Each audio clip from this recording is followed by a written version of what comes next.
Alright, so we're entering Jasper, and there was a checkpoint right back there. And so you need to make sure you have a parks pass to enter Jasper actually. And so we have it, and we're let right through. So buy a parks pass beforehand so you don't gotta wait in line. So now we are at Bow Lake. We're at the viewpoint right now, overlooking it. Really nice views. Really similar to Lake Louise with the color and the mountains as a backdrop. So this is just the viewpoint, but you can actually go down to the lake down the road, and we're gonna do that later. But we're also gonna try to get down here where a few people are along the shores right now. So be careful with these paths as they're pretty steep, so make sure you don't slip while you're going down.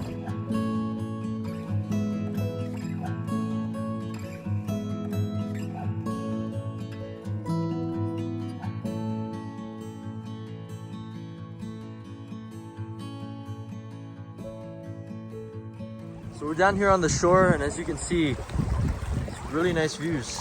That blue again, that signature blue of the Albertan lakes are really nice. And the mountains go up right at the shore of the lake. There is no shoreline basically. Like what we're standing on basically right now, we're pretty lucky to have this even. Like, usually there's no shoreline. But over down there, Red Hut. That's close to the parking of Bow Falls right there. I mean Bow Lake. So you can actually make it. I don't know if you can even launch canoes on here or kayaks, because I don't see any kayakers or canoers out today. But it is also pretty windy. As you can see with the sea state. It's not calm like Lake Louise. There's actually waves coming in and everything. So it's interesting. Like as they come in, they're not blue anymore. The water's not blue, it's just normal water. As you look further and further, it's all that blue.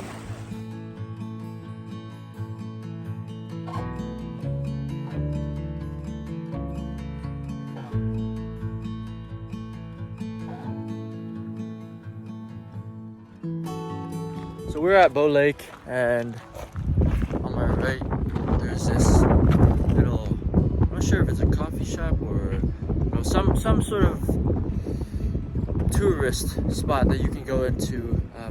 I heard there's food here, and I really like the nice architecture here, and I like the red how it stands out in the environment. But we're gonna keep going down to the lake, which is really close to the parking lot actually. There's a bit of wind now picking up because the trees aren't blocking me, but there's the lake. Yeah, so we were at a viewpoint just earlier, now we're at the actual like the proper area to visit Bow Lake.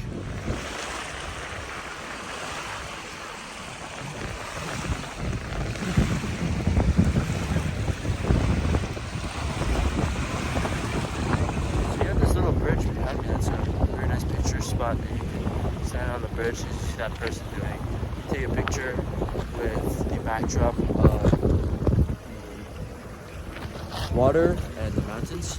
So it's definitely a really nice spot to take a picture.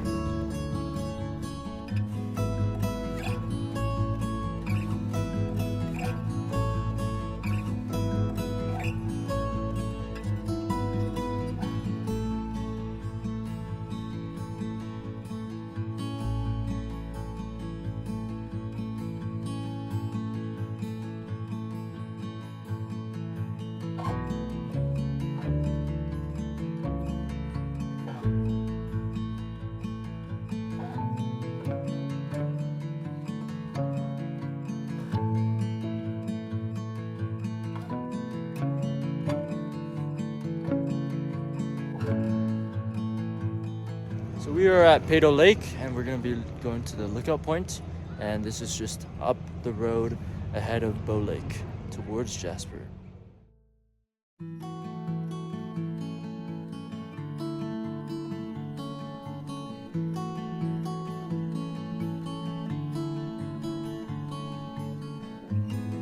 And just like that, we have arrived at the viewpoint summit.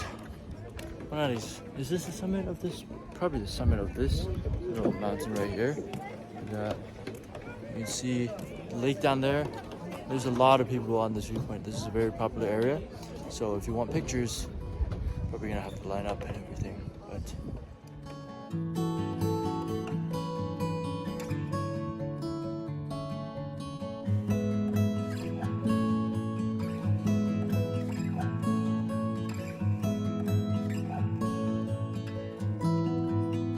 here it is. This is Pato Lake right here.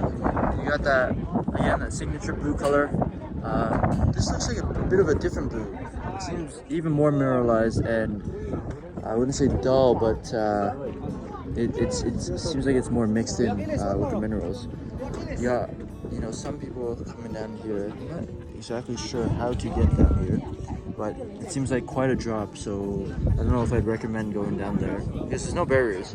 But up here, you got the railings and everything, and a nice view of the mountains down there. The big mountains right over here with the trees, and then you can see where all that originates from. Those glaciers right over there. So yeah, very nice views.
Here it is. Here's the canyon right here. So we got a little bridge over here. All the water from this canyon flows and joins with the Saskatchewan River, and then that falls from Pato Lake. So we were just at Pato Lake. So the water from Pato Lake drains into this canyon, and the canyon is like just formed by the water, strong water cutting the rock and eroding it away to form this canyon. So it's a really cool area.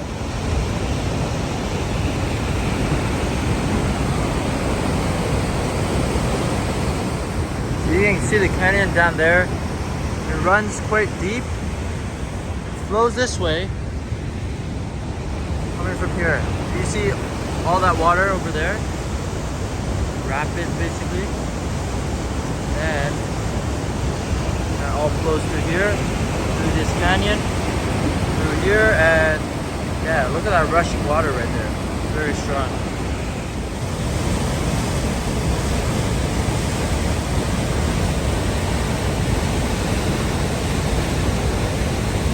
So we were on that bridge right over there.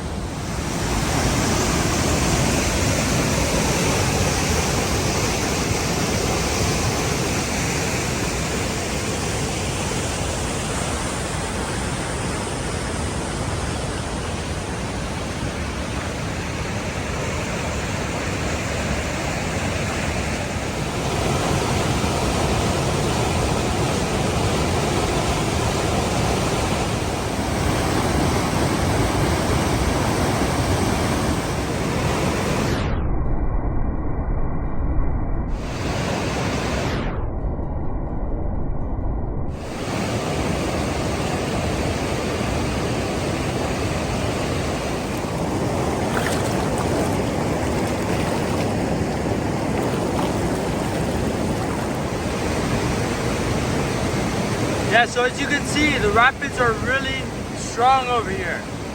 It would suck to get fall in there because you would be pulled by the rapids and you would be in the canyon.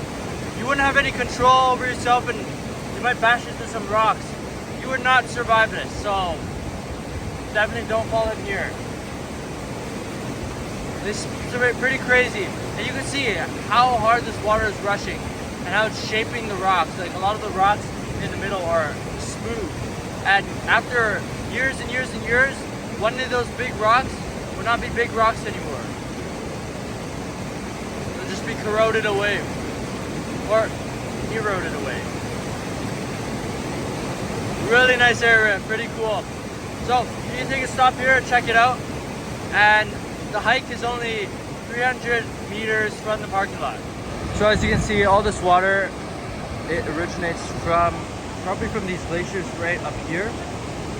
It falls into Peyto Lake, which we saw earlier, and then goes into Mystia Canyon, and then that flows into the North Saskatchewan River.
So here we are at the Athabasca Glacier, and there is a parking all the way down there. The main parking is actually on this side. As you come up, there's signs on the side that tell you where the glacier used to be, and it's crazy to think that the glacier has melted that much because of global warming and everything. Yeah, it's crazy that what we're driving on right now used to just be full of ice, and it was a big glacier.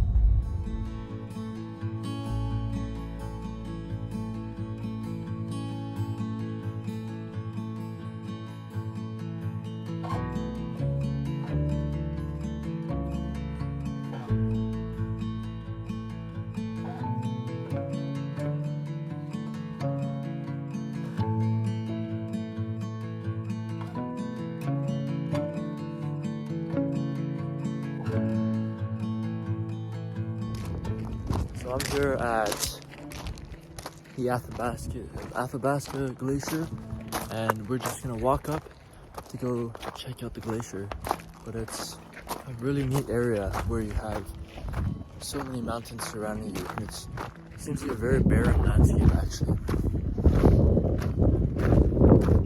But there's a slight breeze today, and also if you look down there, there's a lake that the glacier water collects in. There's quite a few people also doing the walk like us. Seems pretty high up. We just got to get over this hill right here, and then we can get a better look at the glacier.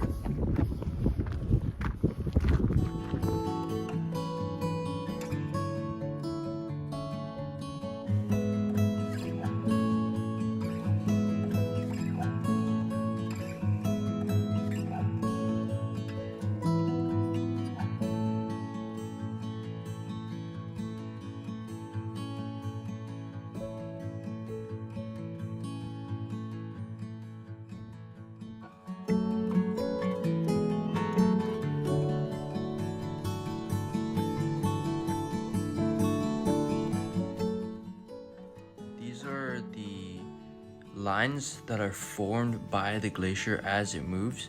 So these interesting rock formations are a result of that. And at this point, the katabatic winds were so strong that I couldn't record the audio.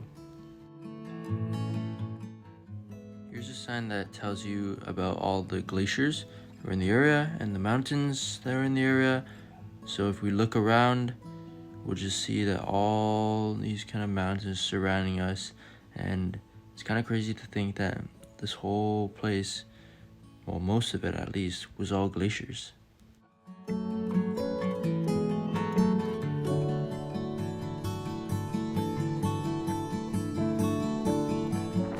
So we're walking towards the glacier, and the winds are really strong. These are catabolic, forget the name, Baltic winds, catabolic winds, and they are really strong. They're formed by the wind coming over the mountains onto the glacier, and that cold wind, it gets diffused on the glacier and then blows down all the way here. So it's really, really windy up here. So I suggest bringing like layers. You gotta bring at least something long sleeve, maybe even long sleeve, long pants, because it gets cold up here. Whew, these views are nice, man. We're getting close.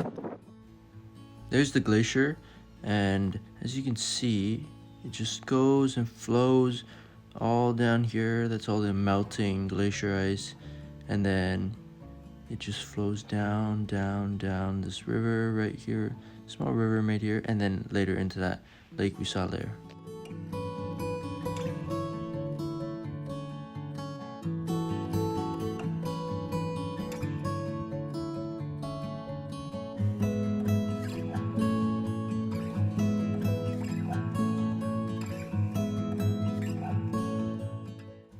So that right there, just down there, is I think it's like the land crawler or something, but basically you can book a tour and you'll park on the parking lot on the other side, and this will take you up to the glacier where you can actually see it up close.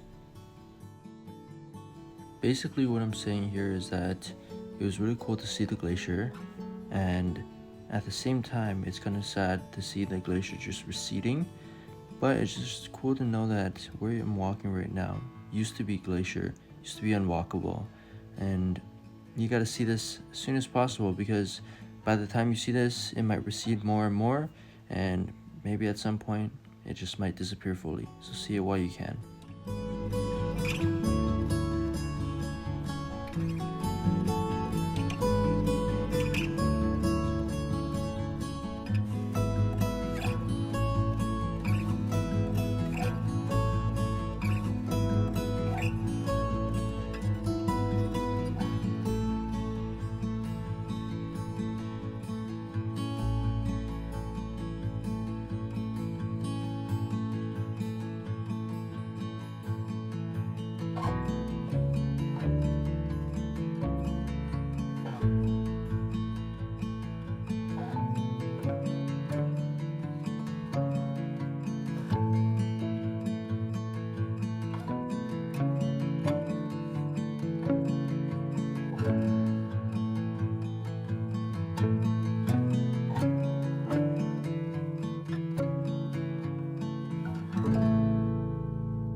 we are here in Jasper, finally made it. The drive was absolutely beautiful, so that's definitely one of the things to look forward to if you're traveling from Jasper to Banff or Banff to Jasper. We're just charging the Tesla at one of the supercharger stations, and then we're gonna go get some food because we haven't had food all day, so since about 11. So it's been quite a bit. It's been a lot of driving and exploring, and just an appetite for adventure. That's how you stay full.